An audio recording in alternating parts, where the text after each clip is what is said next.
কি করছো? এই তো ড্রাগন গাছে ফুল এসছে। 4 মাসের ড্রাগন গাছে এই গাছের গোড়ায় একটু মাটি দেবো, নাহলে গাছের ফুলগুলো বাড়বে না। হ্যালো বন্ধুরা, দেখো আমার মাত্র 4 থেকে 4.5 মাসের ড্রাগন গাছে ফুল এসছে। তো আজকে ড্রাগন গাছের একটু পরিচর্যা করতে হবে, নাহলে ফুলগুলো বাড়বে না। মাটি তুলে অল্প কিছুটা সার মাটি আমি দেবো। 4 মাস আগে বসিয়েছি, এপ্রিল মাসের দিকে গাছটা বসিয়েছিলাম। তো এর মধ্যেই গাছে ফুল চলে এসছে। তো প্রথমে সার আমি দিয়েছিলাম 2 মাস মতো আগে, কিন্তু আবারও দিতে হবে, কারণ ফুল এসছে, নাহলে ফলটা বড় হবে না। তো যেটা মাটি আমি তুলে নিচ্ছি, মাটিটা তুলে বাদ দেবো। তারপরে আবার সবজির ছাল মেশানো মাটি, যেটা আগে থেকে শুকিয়ে রেখেছি, সেইটা নিয়ে আমি গাছের গোড়াতে দিয়ে দেবো।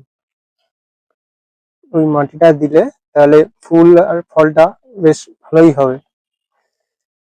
আর যদি ওই মাটিটা না দিই, তাহলে ফলটা আর বাড়বে না। তো আমি এবারে মাটিটা তুলে নেব। গাছের গোড়া থেকে কিছুটা মাটি আমি তুলে নিচ্ছি।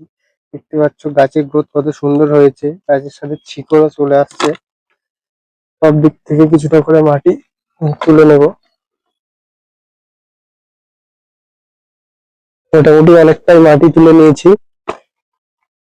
এবারে আগে থেকে মেশানো মাটি, এর মধ্যে সবজির ছাল, মাটি আর অল্প করে গোবর সার দেওয়া, এটাকে মিশিয়ে আগে থেকে শুকিয়ে রেখেছিলাম। বৃষ্টি হয়েছে বলে ভিজে গেছে। মাটিটা দেবো কিছুটা,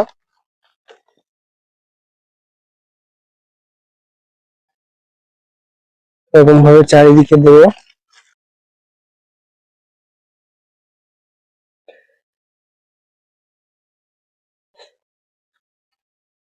এরকম ভাবে মাটি দিয়ে চারিদিকে ভরিয়ে দিচ্ছি। মোটামুটি মাটি দেওয়া হয়ে গেছে, আর দেবো না, কিছুটা জায়গা ফাঁকা রাখবো।